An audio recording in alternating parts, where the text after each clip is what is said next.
They were twins. Oh my God, how can I get out of this conversation? Oh my God, you should have seen it. So this one, I mean, they He's look so the same, but they don't really boring. have the same facial features. And they both have ducks for pets, of course. Remember I told you about the ducks before? Ducks? Is he seriously talking about ducks? I have to find a way to leave this boring conversation. I mean, they want a border collie and a husky, but you can't put a border collie and a husky together. Oh my God.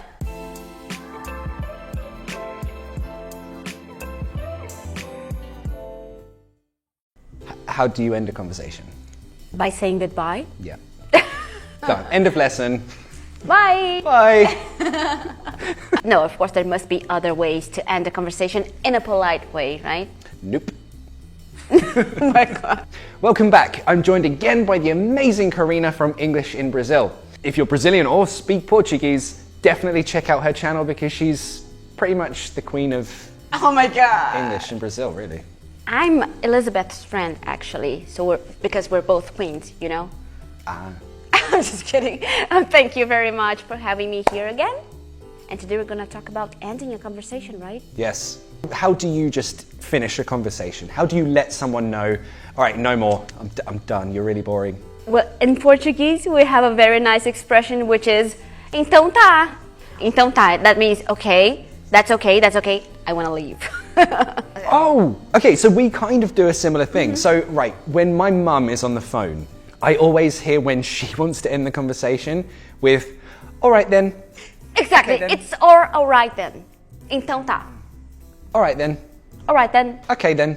Okay then. It's always those words with that intonation. That's how my mum will end a conversation with you. And it means, I want to leave.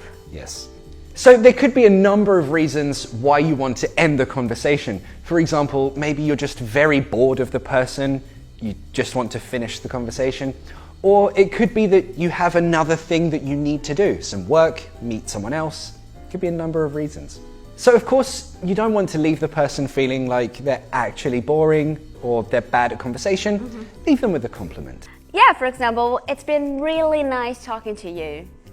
I'd feel good. That's a good time to end a conversation. And I'm still saying, well, I have to go. Yeah. Yeah. So another way you could say that is, oh, it's been really good catching up. Let's do it again soon.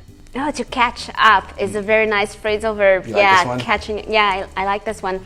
And it means I want to hear about your news, right? Yeah, your latest news. What have you been doing lately?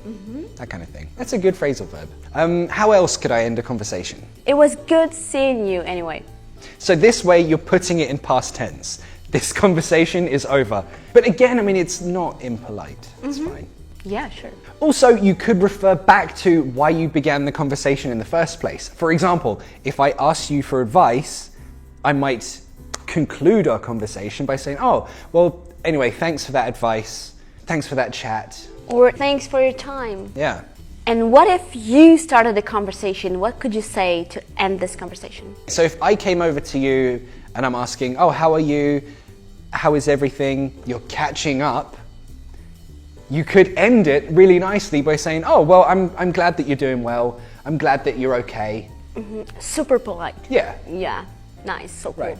So again, you're referring back to why you began the conversation. You asked a question, you talked about it, it's answered. No need to carry on talking. Okay, and what if you work in the service industry, if you're, I don't know, what, secretary or receptionist? How could you, I don't know, what could you say? When you talk on the phone to someone representing a company, what do you usually hear? I don't know, is there anything else I can do for you? Exactly. Something like that? Exactly. That's how every person who works for a company talks to a client or a customer. Is there anything else I can help you with? That too, exactly, yeah. And what could you say to your friends, like very informal expressions? You speak to your friend every day, so they don't really care if you're ending a conversation. You don't need to be that formal, that polite. These are some really common expressions that you can use with your friend. I'd better be off. That's how an American would pronounce it. British people would pronounce the T differently. I'd better be off. Better. Oh, sorry, I'd better be off. I've got cats to feed. Oh my God, that's a terrible excuse.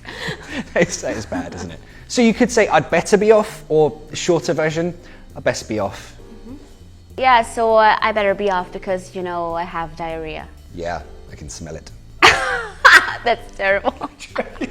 I'm joking, you smell lovely. Oh, thank you. It's good that you tell them. And what would you say to someone, meaning that you have work to do or something to do, something else to do? Yeah. Right. So maybe you're in the middle of work, or you have a project to finish. So you could say, all right, I better crack on. Crack on. Crack on.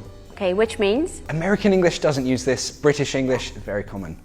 Crack on, it just means to focus on your work. I have to crack on. Yeah.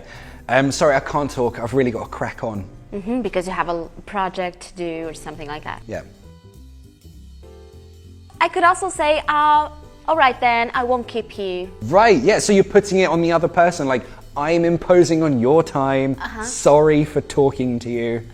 Yeah, so I won't keep you. I don't want to take your time, too much of your time. Or I'll let you carry on. You were working, I interrupted you. Yeah, I don't want to bother you anymore. So I'll let you carry on. Yeah, I'll let you carry on. I'll let you get on.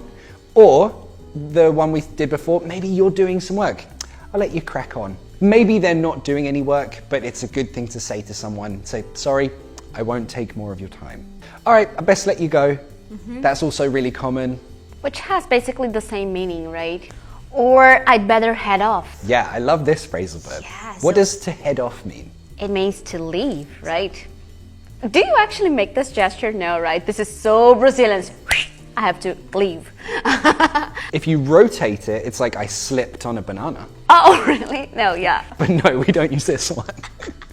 I better leave. Bail. No, that's a bad gesture. You shouldn't be doing it here. Oh my God. Don't do that. Don't do that. Do you use bail?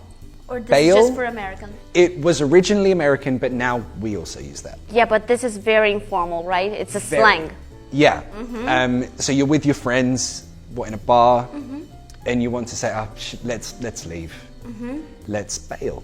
Bail. Vazar in Portuguese. Is that what it is? Vazar? I'm learning every day. Yeah. And finally, something I'm known to do among my friends is called an Irish goodbye or a French exit. This means when you're out with friends and you realize it's already 10:30, you should be home in bed. Then you've had enough of the day, you don't want any more partying, no more drinks, no more nothing. But if you go to your friends and say, oh, I'm going home now, they're gonna persuade you to stay. Right?